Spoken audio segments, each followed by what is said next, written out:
Welcome to China in Focus. I'm Tiffany Meyer. Our top story, a former Verizon employee pleads guilty to collecting intel for Beijing for over a decade. What we know about his targets. A 100% surtax on electric vehicles made in China and sold in Canada. The new tariffs just announced by Prime Minister Trudeau. That's after meeting with U.S. National Security Advisor Jake Sullivan, who is now heading to China. The view that massive subsidies going into the Chinese electric vehicle industry have eliminated a level playing field. Rising tensions between the Chinese and Japanese militaries after a Chinese spy plane breached Japanese airspace. More on the latest developments. And the U.S. adds 100 more Russian and Chinese firms to a trade restriction list. Blacklisted companies are accused of aiding Russia's military in its war on Ukraine.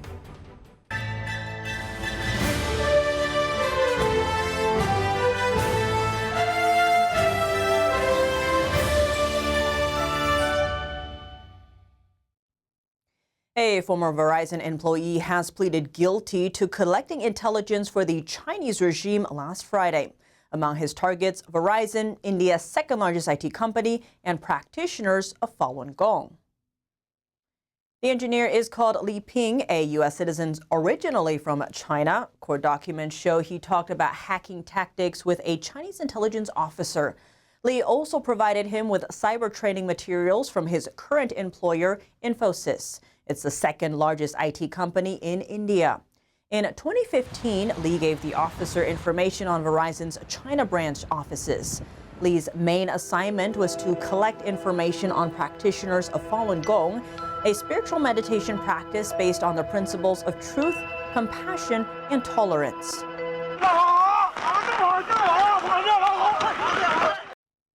On top of abducting millions of practitioners and torturing them in jail in China, the regime also keeps tabs on adherents living overseas. In 2012, Li was asked to collect information on lawsuits that Falun Gong practitioners plan to bring against Chinese regime officials. His handler also wanted him to pay attention to people who work at the CIA or FBI. In 2013, Li sent the officer public information of two Israeli authors who wrote books about Falun Gong. A year later, the officer asked him to find out more information about a Falun Gong practitioner after he protested in front of a Chinese consulate in California. The officer gave Li the practitioner's California home address, phone number, and the brand and model of his car. Reacting to Li's guilty plea, a Falun Gong practitioner in Florida said the case is only the tip of the iceberg. He said he was harassed by Chinese people living in the U.S. after a Chinese security official snapped photos of him doing the Falun Gong exercises in a local park. Liu said he's glad authorities are paying attention to covert Chinese operations on U.S. soil. Li Ping told the Epoch Times that he doesn't regret his actions. His lawyer said he provided information to childhood friends who became employees for the Chinese regime. Li faces up to 5 years in prison, up to 3 years of supervised release, and a maximum fine of $250,000. His sentencing hearing is scheduled to be held in 2 months. The National Institute of Health said it has identified over 250 scientists that did not disclose their work in China. That's while they conducted research funded by NIH. Most of them are of Asian descent. Among them, over 100 have lost their jobs. NIH requires grant recipients to disclose all sources of research support. White House National Security Advisor Jake Sullivan is heading to Beijing to speak with Chinese officials. This would mark the first time a U.S. National Security Advisor has visited China since 2016 under the Obama administration. NTD's Washington correspondent Jack Bradley is at the White House. National Security Advisor Jake Sullivan is meeting with the top Chinese diplomat Wang Yi and other officials with the goal of destabilizing tensions. Now, the talks will begin in Beijing on Tuesday, and this comes right after Sullivan was in Canada on Sunday meeting with Prime Minister Justin Trudeau and his cabinet, where they discussed just a day later, Canada's government imposed 100% tariffs on Chinese electric vehicles, matching the U.S. Tariff plan, as well as the European Commission's. Here's Sullivan. The view that massive subsidies going into the Chinese electric vehicle industry have eliminated a level playing field. And so part of the economic response the U.S. has taken is responding to that. And then there are issues associated with data security, with critical infrastructure, and with the underlying questions of national security associated with connected vehicles, electric vehicles. Now, other topics during these meetings include tensions in the South China Sea, as well as a potential invasion from China into Taiwan. Other topics include the fentanyl crisis, where the majority of the world's fentanyl, not to mention the U.S., comes from China. And it's now the #1 leading cause of death among young Americans here in the U.S. China's support for Russia's military will also be on the talks. Last week, the Biden administration said that it's imposing over 400 sanctions on companies and individuals, many of which are in China. National Security Council spokesman John Kirby said that this meeting has been in the works since October, but a potential Biden-Xi meeting in the future is still unclear. As for whether this lays the tracks for another meeting with President Xi, I just don't have anything specific to point to with respect to that. Now, both Biden and Xi are scheduled to attend the G20 summit in Brazil after the U.S. general election in November. Reporting from the White House, Jack Bradley, NTD News. Canadian Prime Minister Justin Trudeau just announced a plan on Monday to hike tariffs on imported Chinese electric vehicles to 100%. A 100% tariff on Chinese-made electric vehicles. This came after his meeting with President Biden's National Security Advisor Jake Sullivan late Sunday. China's embassy in Canada strongly protested Ottawa's decision. The Chinese embassy in Canada posted on its WeChat hours after Trudeau's announcement, saying the new taxes will undermine the two's trading relations, adding Beijing will take all the necessary means to protect Chinese businesses. Ottawa's new rule is taking effect in roughly a month, starting October 1st. Canada's decision comes after Washington's announcement in May that the U.S. would slap 100% tariffs on Chinese EVs. The European Union also followed the U.S., imposing additional tariffs of up to 30% on China-made EVs. The goal, to protect auto manufacturing in North America and in Europe from what the governments called unfair trade practices by China, like high Chinese subsidies. It's worth noting that Jake Sullivan is en route to China for a high-level summit with the Chinese foreign minister, but he made a surprising stop in Canada before heading to China. Worth noting, U.S. high tariffs on China's EVs and other goods have been delayed.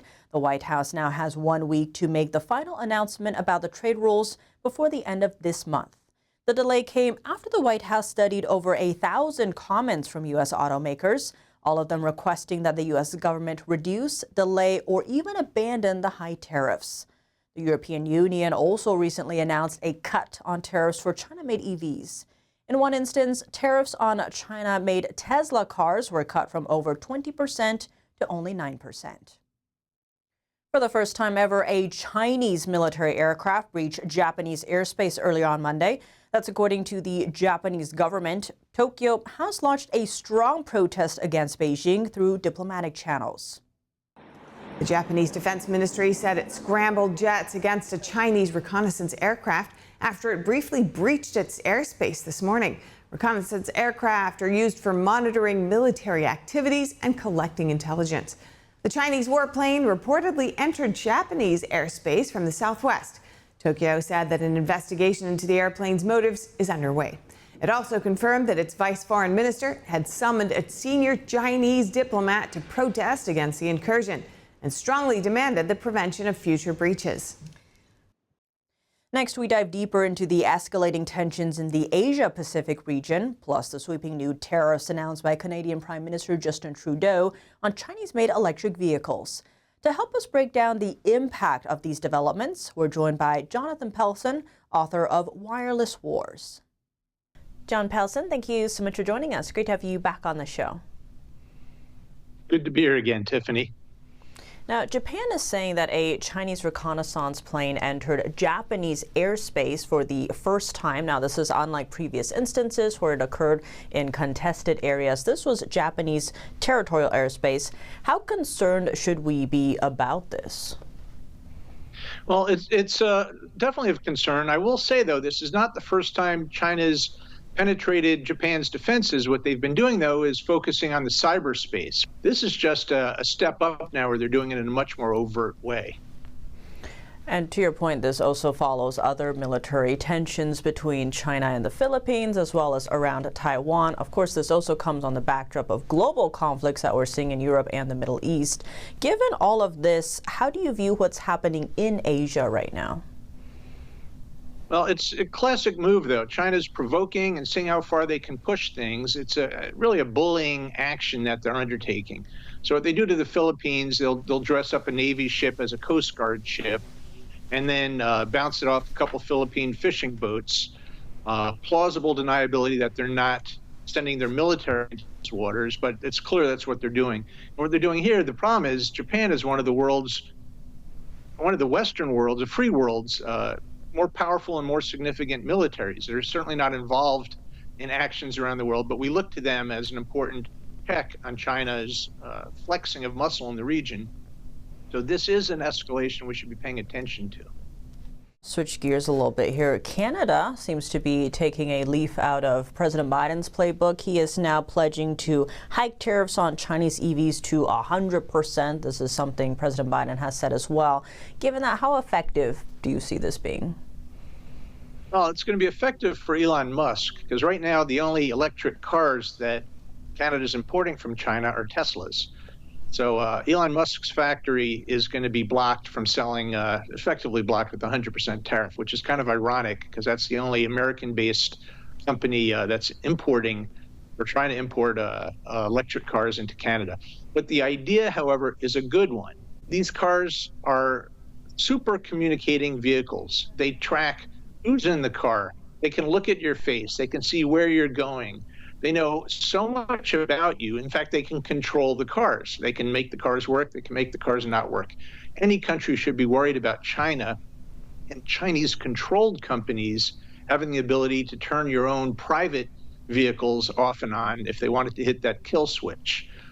The fact that an American company is making them in China kind of is contrary to what they're trying to do here. American companies make the cars to their own spec and to their own standard. They may be doing it in China with Chinese labor, but those aren't the danger that we have to worry about. It's companies that are controlled by China that we really have to be worrying about. John Pelson, thank you so much for your time. My pleasure. Former U.S. Ambassador to the United Nations, Nikki Haley, says that it's the U.S. that needs Taiwan, not the other way around. Speaking in Taipei, she says Washington should do more to prevent a conflict in the region. I would much rather us do business with our friends than do business with our enemies. So I will tell you, I think that the chip production partnership that we have between the U.S. and Taiwan is not only one that is strong, it's one that we need to strengthen further.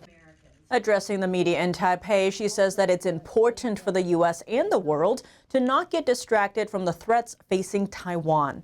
The Chinese Communist Party sees Taiwan as part of China and has pledged to take it under control by force if necessary.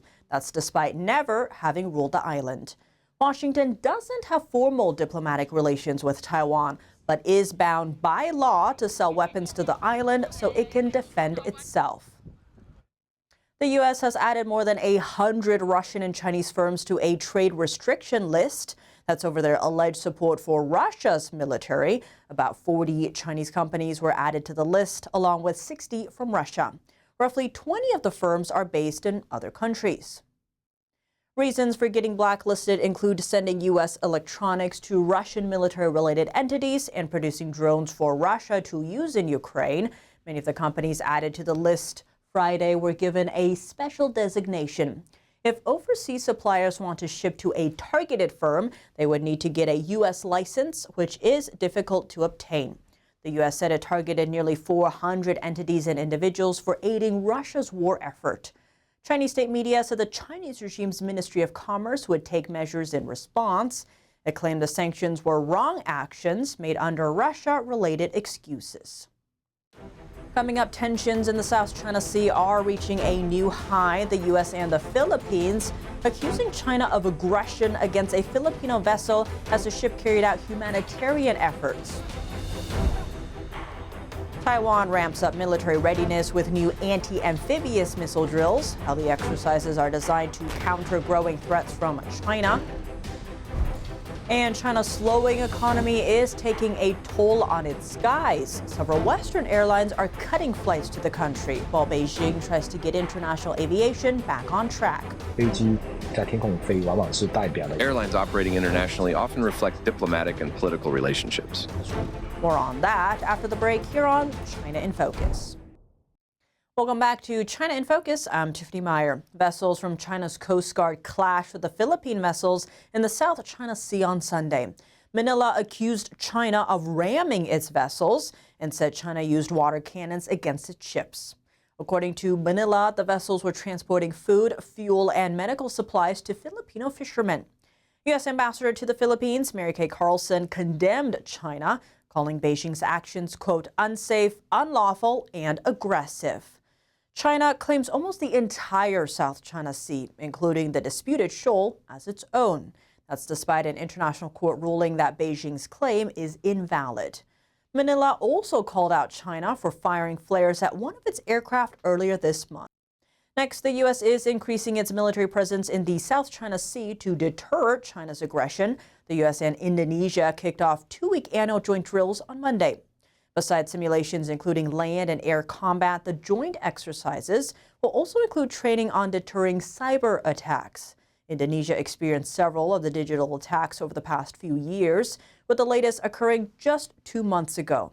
It disrupted government operations at the time. Troops from Australia, Japan, Britain, France, and New Zealand will also attend the joint drills. Malaysia, the Philippines, and East Timor will observe. Taiwan is holding exercises to boost its readiness and deter a potential attack from China. Taiwanese troops practiced launching anti-amphibious landing missiles Monday. Troops fired wire-guided missiles at floating targets off a beach in Pingtung County.